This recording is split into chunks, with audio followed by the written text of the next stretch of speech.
bin Sumar al-Hadrami Sumalarohi Syekh al-Imam Nawawi Muhammad Nawawi al-Jawi Sumalarohi Syekhna Muhammad Janam Saradari Sumalarohi Abina Kiai Muhammad Khatimin Bapak Mungyan Sumalarohi almarhum fi hadzal maqam al-Fatihah. A'udzu billahi minasyaitonir rajim. Bismillahirrahmanirrahim.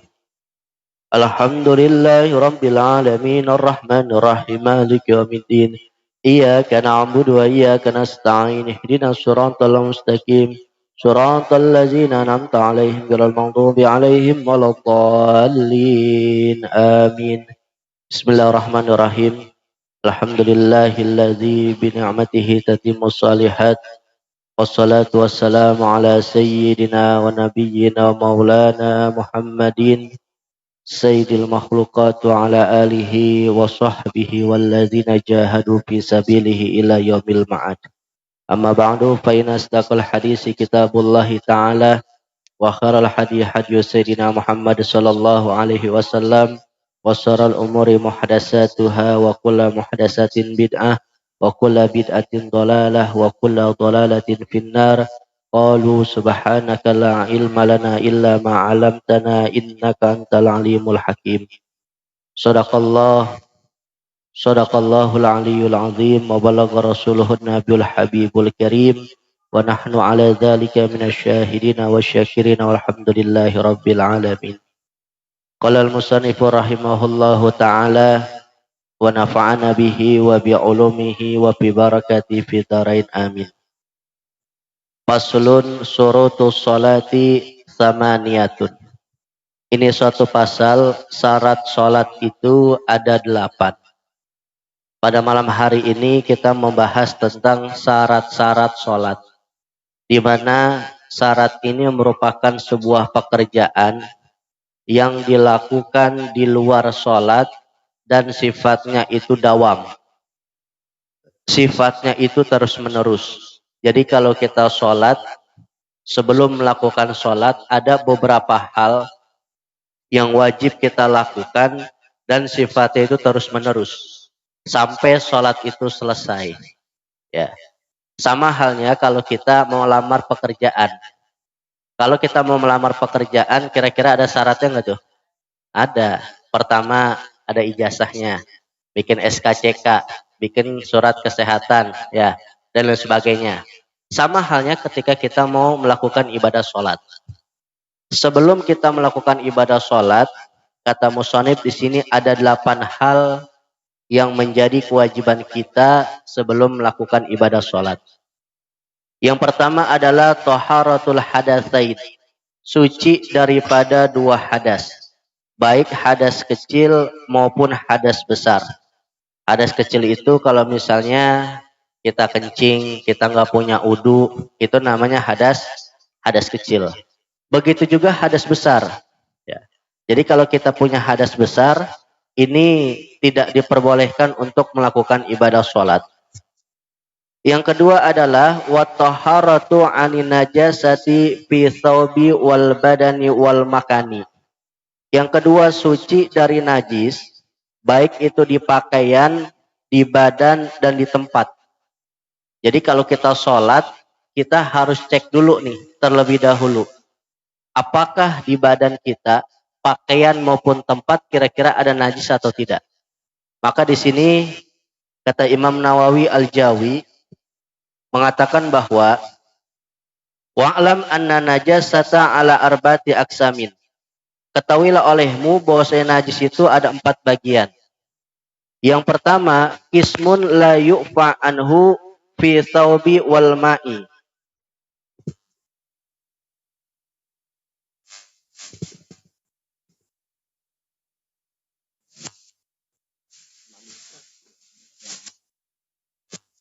Kata Imam Nawawi, najis itu ada 4 ya. Yang pertama, najis tersebut dimaaf pada pakaian dan tidak dimaaf pada pakaian dan air. Wa huwa ma'rufun, ini sudah kita kenal. Jadi kalau ada sebuah najis jatuh ke pakaian kita atau jatuh ke air, ya, ke air minum kita dan lain sebagainya, ada najis itu tidak dimaaf. Apa contohnya? Misalnya kalau pakaian ya terkena sebuah najis, apakah air kencing, ya apakah itu bangkai, kalau itu terkena kepada pakaian kita, maka najis itu tidak dimaaf.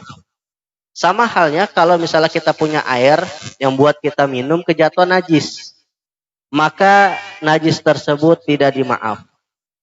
Yang kedua adalah wakismun yu'fa anhu fihima. Ada satu bagian yang najis itu dimaaf. Dimaaf di mana? Dimaaf baik pakaian ataupun air. Ini seperti wawa la yadahu tarful mu'tadilu. Najis yang tidak terlihat oleh mata kita. Contoh misalnya kita lagi kencing, Pak. Kadang-kadang kita lagi kencing kecipretan tuh. Kecipretan apa tuh? Bekas kencing kita. Lalu kecipretannya kemana nih? Ke sarung ataupun ke celana. Ya. Ini adalah najis yang dimaaf. Jadi kalau kita kencing di mana-mana, lalu ada kayaknya sih nyipret ini. Ya, nyipret kita atau nyipret ke sarung kita. Nah, najis tersebut mala yudrikut. Jadi mata kita ini nggak bisa untuk melihat najis tersebut, maka itu termasuk najis yang dimaafkan. Yang ketiga kata Imam Nawawi, wa qismun yu'fa anhu fi thawbi dunal ma'i. Ada satu bagian najis yang dimaaf kalau kena pakaian, tapi tidak dimaaf kalau kena air. Apa contohnya? Contohnya qalilud dami li suhulati saunil ma'i anhu. Sedikitnya darah untuk memudahkan memelihara air daripadanya. Jadi kalau kita misalnya mimisan, Pak. Kita mimisan keluar darah. Darah itu nempel ke baju kita nih. Maka darah kan hukumnya apa? Najis. Darah itu najis. Kecuali darah Rasulullah Shallallahu Alaihi Wasallam. Kencing Nabi, darah Nabi itu hukumnya suci. Bahkan suatu ketika ada golongan Habasyah minum air kencing Nabi, itu hukumnya suci.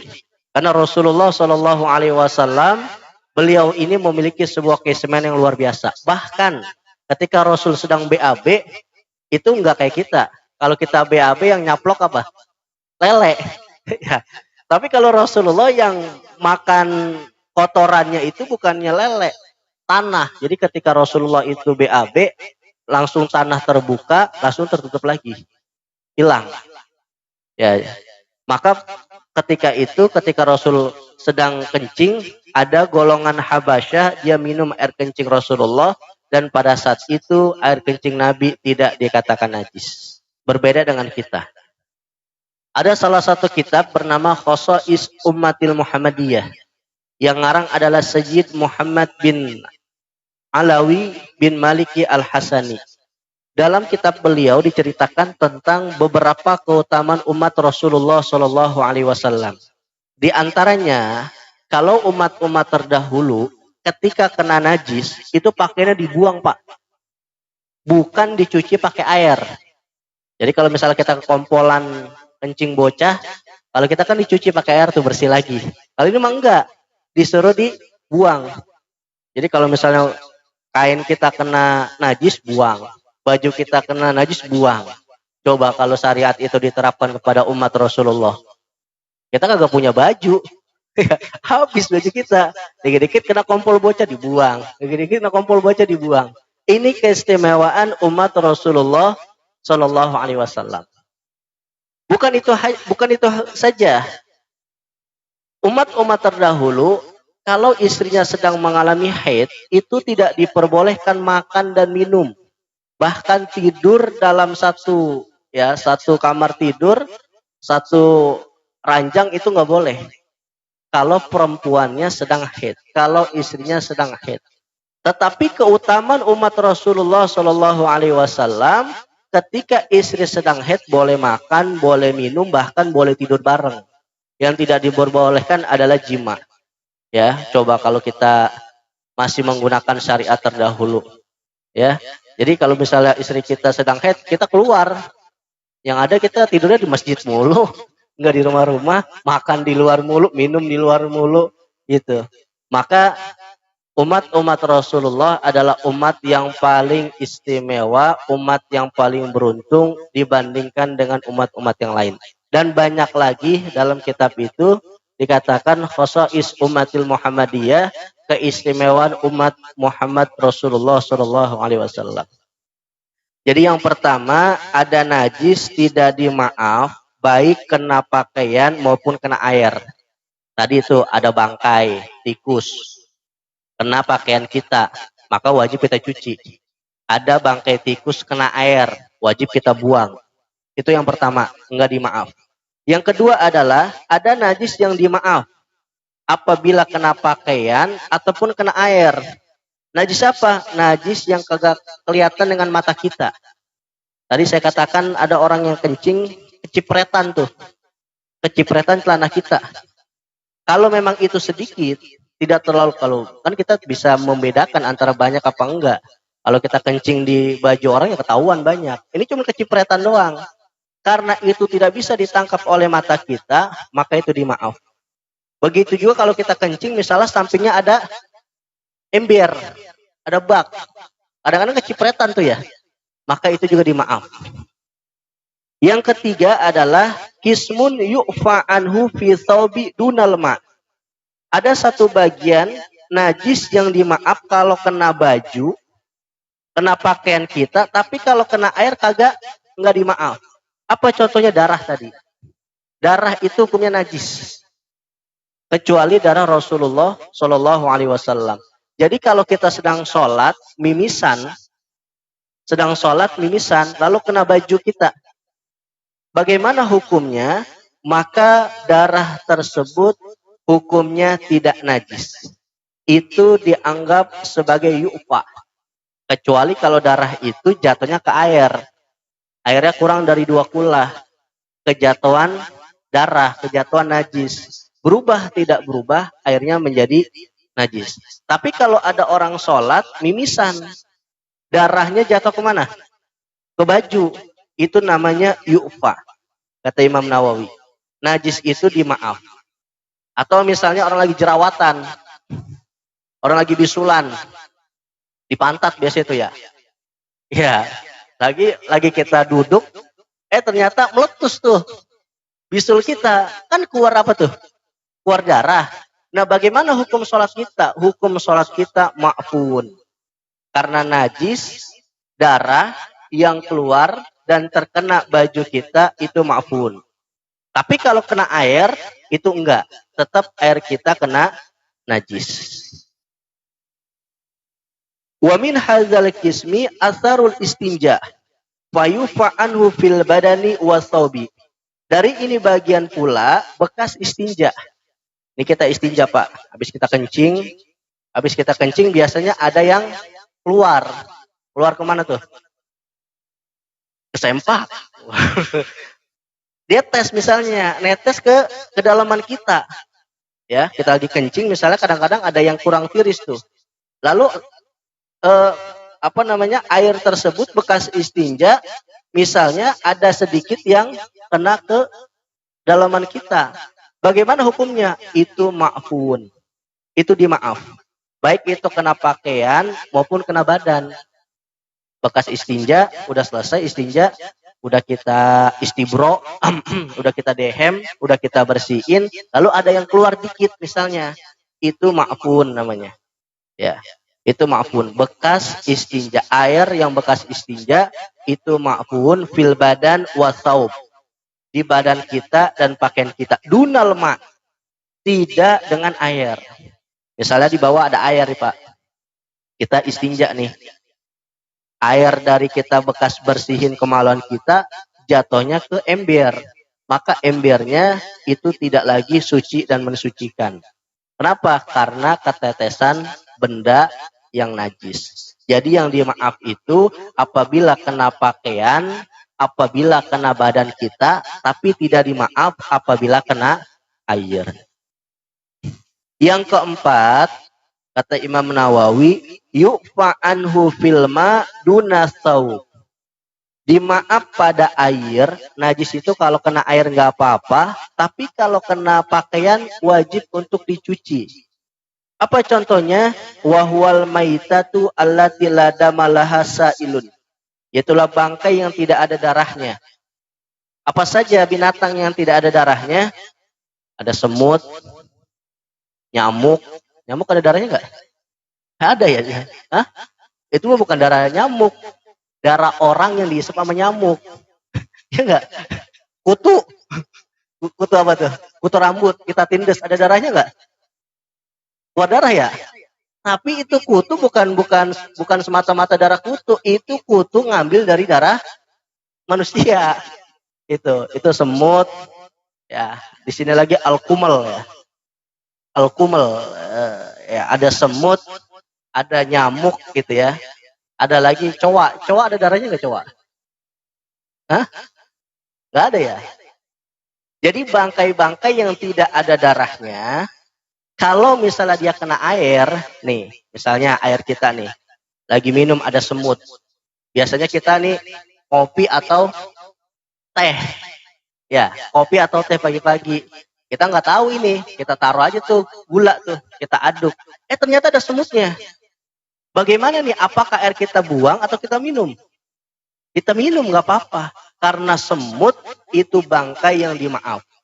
Itu satu. Kedua ada nyamuk. Ya, ada nyamuk. Misalnya, Wak, di minuman kita ada nyamuk ini.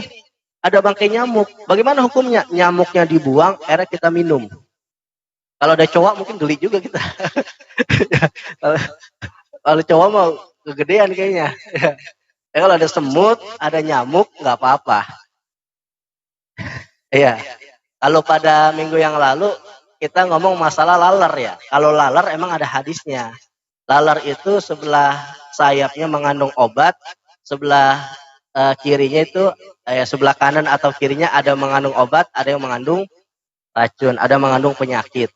Kalau misalnya jatuh ke makanan kita atau ke minuman kita, maka Rasulullah mengajarkan diapain? Dicelupin. Habis dicelupin diangkat. Iya. Ini juga kita harus tahu juga nyelupinnya. Ini kan biasanya laler itu kan pagi-pagi nempelnya di semur ya. Ya kalau jualan nasi uduk. Kalau misalnya itu lalernya kagak ada orang, baru dah tuh kita celupin, kita buang. Kalau ada orangnya banyak dicelupin di situ. Ya ada kagak laku dari kita. Nah, yang keempat adalah najis yang dimaaf fil ma. Ketika najis itu berada dalam air, tapi tidak pada pakaian. Jadi kayak ada semut, ada nyamuk misalnya di air minum kita. Ini air minumnya kita minum aja. Jangan kita buang. Tidak pada pakaian. Contoh misalnya pakaian kita ada nyamuk tadi. Maka harus kita bersihkan dulu.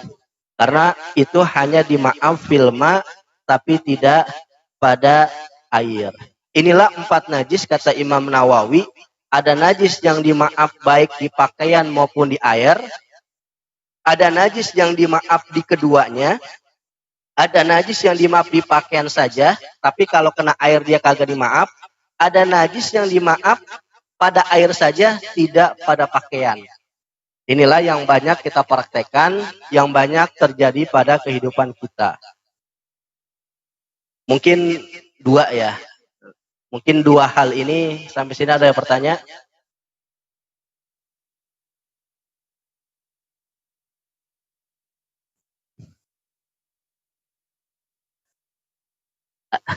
Ada yang bertanya? Ya, Pak Ji.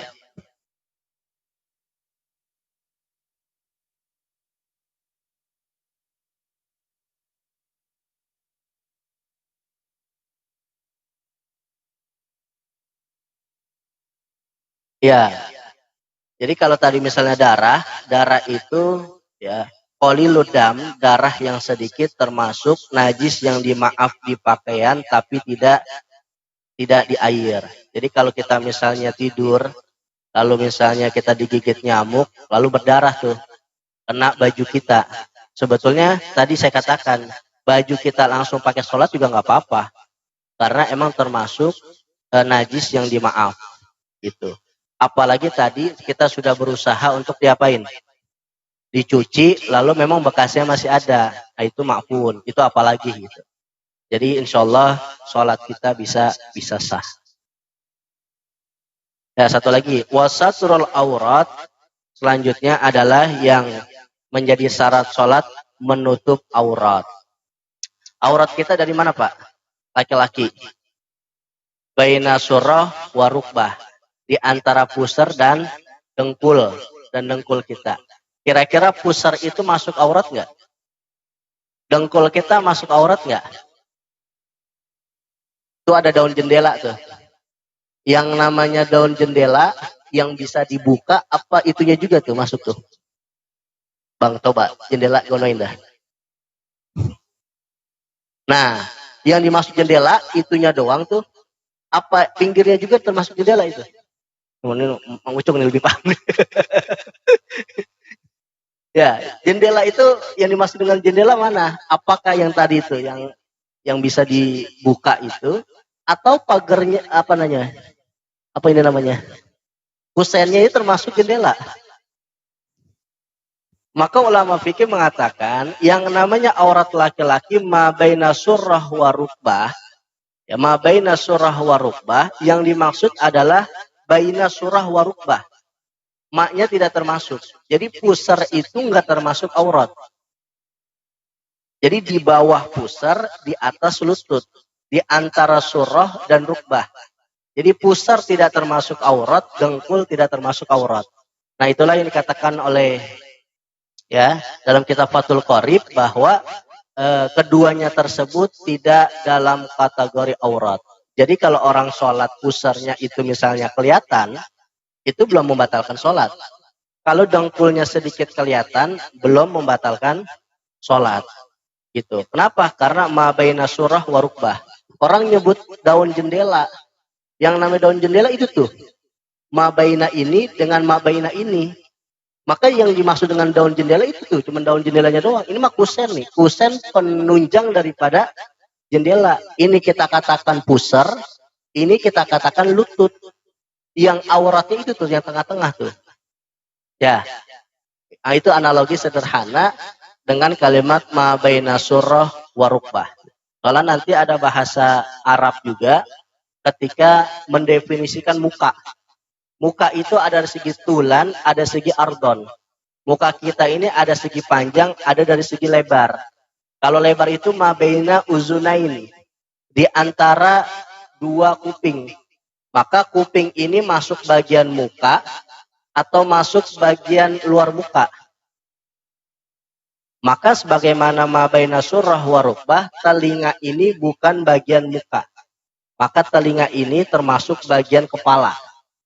Sehingga ada orang yang melakukan wudu, ketika wudu itu buat telinga, membasuhnya tidak menggunakan air yang baru.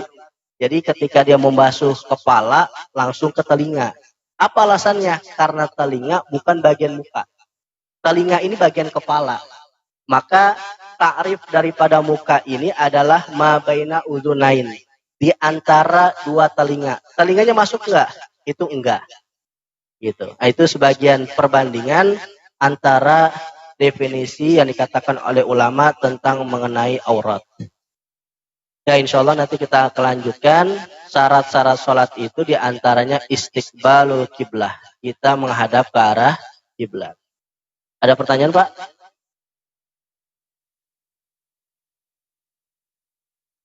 Ada lagi? Ya, silakan.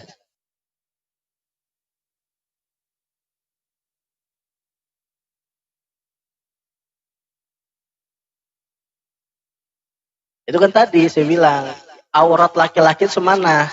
Dari pusar, ya dari pusar ke dengkul.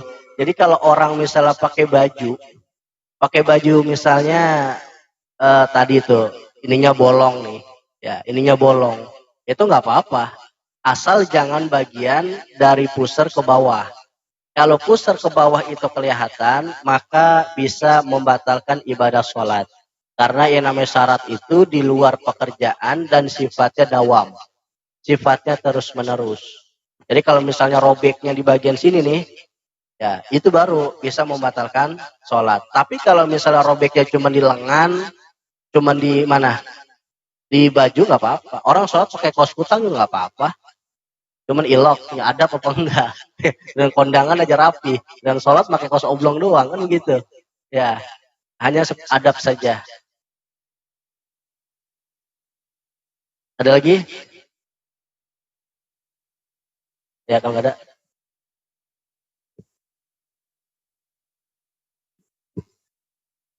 Kalau nggak ada nanti kita akan lanjutkan. Wallahu a'lam bishawab. Al-Fatihah. Auzubillahi minasyaitonir rajim.